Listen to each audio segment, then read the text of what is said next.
Well, good morning, State of Jefferson E-Club members. It is so great to be with you today. This is kind of an emotional visit for me because this has been a dramatic year. This is my last club visit, my official last club visit. And there's always something a little dramatic about a governor's visit. They tell the story in our district about the governor who pulled into Gold Beach one day and he was looking for the Rotary Club. Wasn't sure where it was meeting, so he pulls into this filling station and he asks the guy, "Do you know where the Rotary Club is meeting today?" And the guy says, "Well, absolutely. It's down the street and around the corner, but you don't want to go there today." The governor says, "Why not?" He says, "Because the district governor is the program." And so let's have a crowd response. But there's also the recollection of past Rotary International president Cliff Docterman. Cliff, many know as one of the most loved and revered and respected past Rotary International presidents. He was preparing for an address at the International Assembly one year. The International Assembly being the last training stop for district governor-elects around the world, 540 some, before they're turned loose on their districts. Cliff, a prolific speaker and an author and so on and so forth, was wanting to freshen up before he gave his talk. So he steps into the men's room and to dry his hands, he steps over the wall where there's one of those machines. And for those old enough to remember the machines that you actually had to push a button, he goes to push that button and he takes a closer look at it, and there's a little yellow sticky stuck on the button. And puts his glasses on and reads, "Press once for a brief message from the district governor." And so, Emily, it's all right to laugh. So at this point, when I'm visiting terrestrial clubs, I ask how many of you have endured, I mean, heard a district governor talk. And there's always one or two souls that aren't quite sure what's going to follow. When my wife Linda heard that I was going to be the district governor and then visiting 67 clubs, she said, "Bill, I really hope you don't blow a lot of hot air at them." And I said, "No, Linda, I don't want to blow hot air at anybody. And I don't want to blow any hot air at you. But I would like to just kind of share with you a personal story about a Rotary moment that I had almost 10 years ago now. Related to a life perspective event. I think most people are probably aware that last fall I had a health scare, and I was just on a roll visiting. I think I visited 51 Rotary clubs at that point in our district. But one fateful Monday morning, I went in for an echocardiogram and left being told that I had critical aortic stenosis, that I was benched, that I was soon to be placed on the injured reserve list with Vice Governor Del Gray taking over, and that I was going to have surgery. That was a critical moment for me because it reminded me once again how fragile life is. But it wasn't the first time that I'd had a jolt like that, and that's what I'd like to share with you briefly. Almost 10 years ago, it was July 6th, 2009. It was a beautiful day in Springfield. I had returned to Springfield where I was working from our home in Coos Bay. I'd had a great 4th of July weekend with Linda and friends and so forth. But now I was back in Springfield, and this sunny afternoon after lunch, I was out looking for a location for the Springfield Rotary Club's signature project. It was that drift boat going into town on Main Street, right there across the Willamette River. Everything was just fine. I didn't have a worry in the world. And all of a sudden my phone rang, and it was my doctor. And, you don't want to get a surprise call from your doctor. That's never a pleasant experience. That morning I had gone in and done blood work for a routine physical and hadn't thought much of it.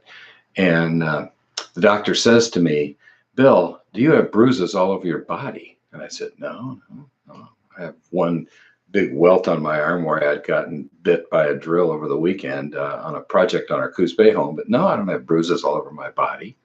And he says, "Are you exhausted?" I said, "No, no, not particularly exhausted. I'm maybe a little tired, but I'm not exhausted." He says, "Well, you only have 2,000 platelets. You need to go to the hospital immediately." Whoa, I need to go to the hospital. I was having a great day. I didn't have a care in the world really until then. I said, "All right, well, I didn't know what 2,000 platelets meant." But I said, "You want me to go to Mackenzie Willamette? That's the nearest emergency room." He says, "No, no." He says, "You're going to River Bend. They have a bed waiting for you." Whoa, whoa. Now I'm rocked. I got to be there overnight. He says, "You're going to be there several days." Okay. So now all of a sudden my whole mental paradigm is shifting.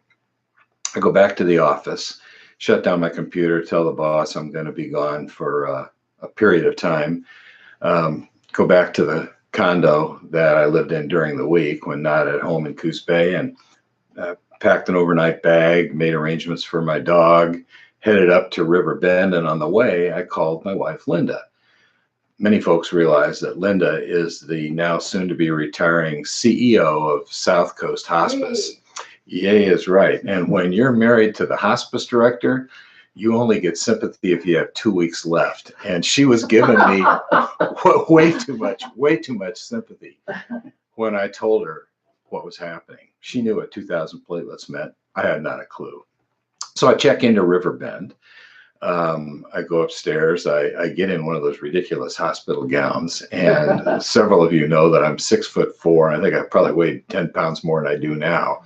And those things are not designed for somebody like me. And somebody was really proud of all the snaps and buttons and hooks and everything to get in those. But it was certainly, it did nothing to basically calm my shattering nerves. Fast forward to give the abbreviated version here. After a period, a really smart looking guy walks into the room and he says, "Hi, I'm Peter Kovac, a hematologist oncologist." I'm thinking, whoa, I hope I don't need you. Because remember, I was having a great day and I was just thinking about Rotary and everything going fine.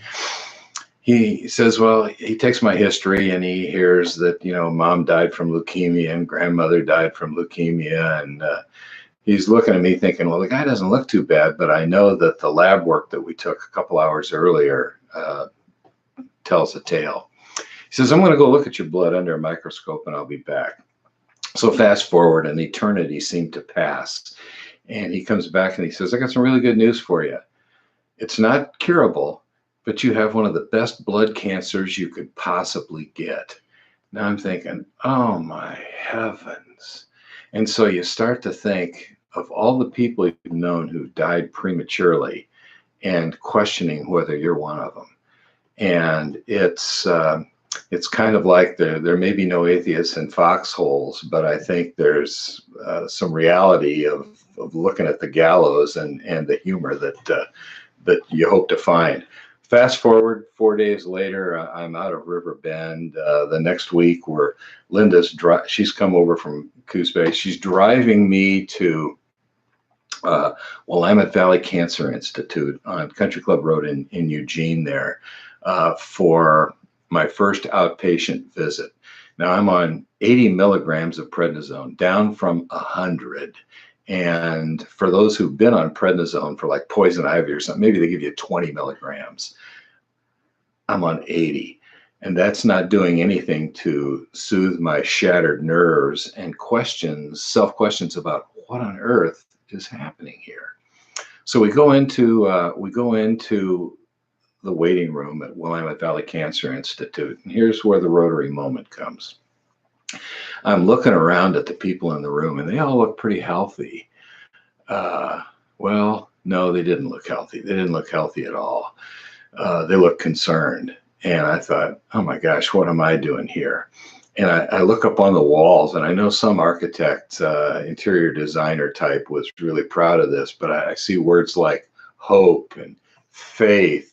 And then I'm thinking, right up here, they might as well just put, "and don't go to the light," because I was scared.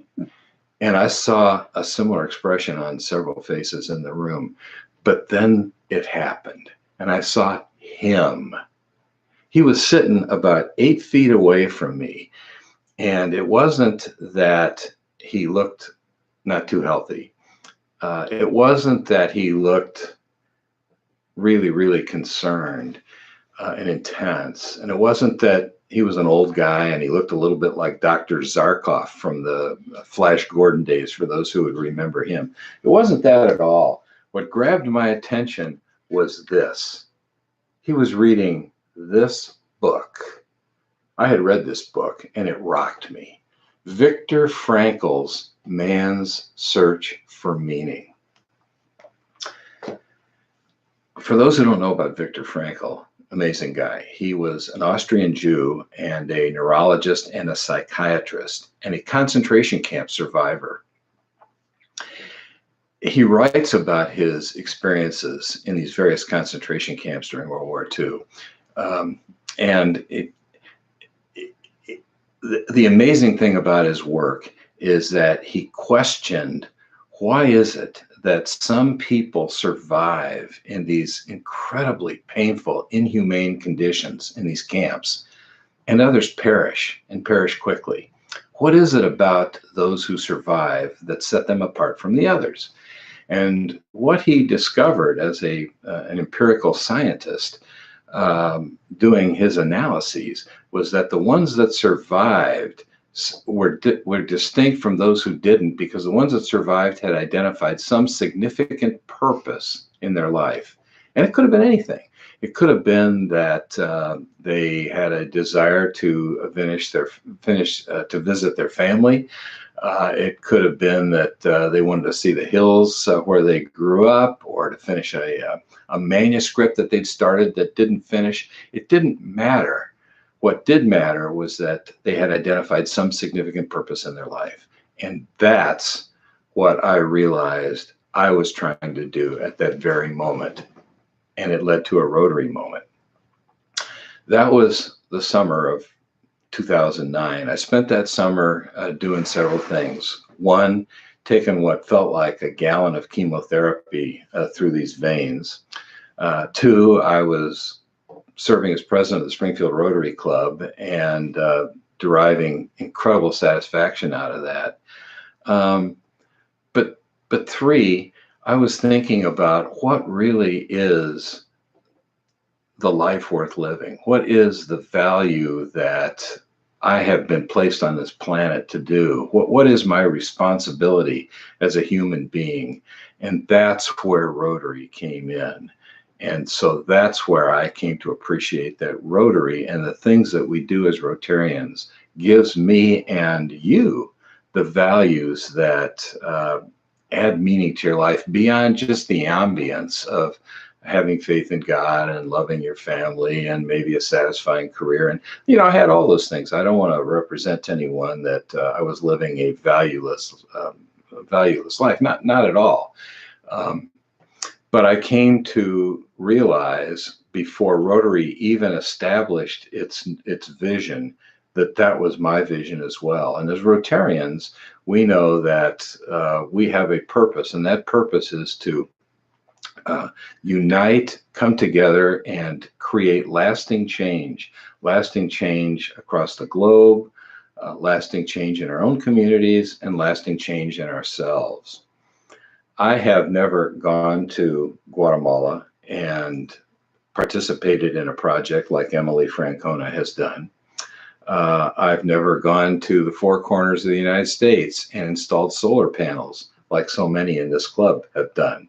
I've never done that. I've never gone to Ethiopia like District Governor, soon to be elect, Cindy O'Neill has done, working on a maternal health project. I've never done those things. But what I have done is to support the Rotary Foundation to the best of our abilities. And by making it our charity of choice, Linda and I feel that we have participated vicariously in those projects, just like those Rotarians that have been privileged enough to do the work hands-on. I am, as the Rotary year winds to a close, I'm just so appreciative of RI President Barry Rasson's theme for the year, that being be the inspiration. Because that's really what Rotarians are. We're the inspiration for so many that are less privileged than us. And so what I've done as I've visited clubs around the district is that I ask the presidents if they will identify a couple of Rotarians that are especially inspirational in their club, because I want to recognize those individuals and give them a little memento. And typically what I get is, well, I can't identify just one or two because there are so many in the club that are hands-on and inspirational. But if I was to pick two members out of the E Club that are especially inspirational, they'd have been exactly the same two that President Rick identified. And so what I'd like to do is present to Bruce Garrett and Kevin Martin one of these small myrtlewood blocks that was manufactured right here on the south coast of Oregon that says Rotary District 5110, be the inspiration. Because these two guys have been the inspiration not only for this club but for our district, and they're staying engaged. I think about how much work it takes to put the program together week after week after week for the E Club, and I think about the effect and the impact that it has, and I know that those two have been instrumental in that all along. So I'd like for them to have this, and President Rick, I think you'll find a way to get that to him. But there's a third person that I want to recognize, and that's President Rick. That's your wife, Emily. Emily has been, Emily, come on, get up here. We can do this if I just kind of slide over. This is one of the inspirational blocks that I'd like for you to have. Let's see, kind of scoop down so we can get in there. Thank you, thank you so much. Emily was the first president of the charter club. I was there the night the club was chartered, and I think just how hard you worked to put this together from vision to reality, and that it has not only sustained but that it's grown. This is clearly one of the best clubs in the district, and for those who have never visited the E Club online, I would just encourage them to do it because it's a special experience. So that's my message. There's only one other thing that I'd like to wrap up with. We talked about the humor of when a district governor comes to visit the club. When I was visiting the Sisters Club, past district governor Hal Kibbe was in the room. And just as I had started my talk and I was starting to get onto a roll, I look in the back of the room and there's Hal. And I'm thinking, what the heck has he got on? And what he's wearing is a pair of Bose noise canceling earphones. Just like that. And so if there's ever a need to keep a governor humble, let me suggest to you that's very, very effective. So with that, thank you so much for allowing me to visit today. I love the E Club. I was its first assistant governor. I've followed the E Club through all the wonderful things that it's accomplished and continues to accomplish. The original vision you had for the business to business program that is Rotarians to Rotarians supporting each other was Emily's vision originally. Now the club is taking it on for our district and has added value by coming up with a club revenue sharing program. I could go on and on, but again, that's my message for you today, and thank you so very, very much. Thank you. If I could, I would like to give you one of our banners. Oh, If you don't have one. Okay. And an application for membership in the E Club at your leisure. Okay. All right. Thank you very much. Thank you, President Rick. Thanks. That's great. You said we had to have fun.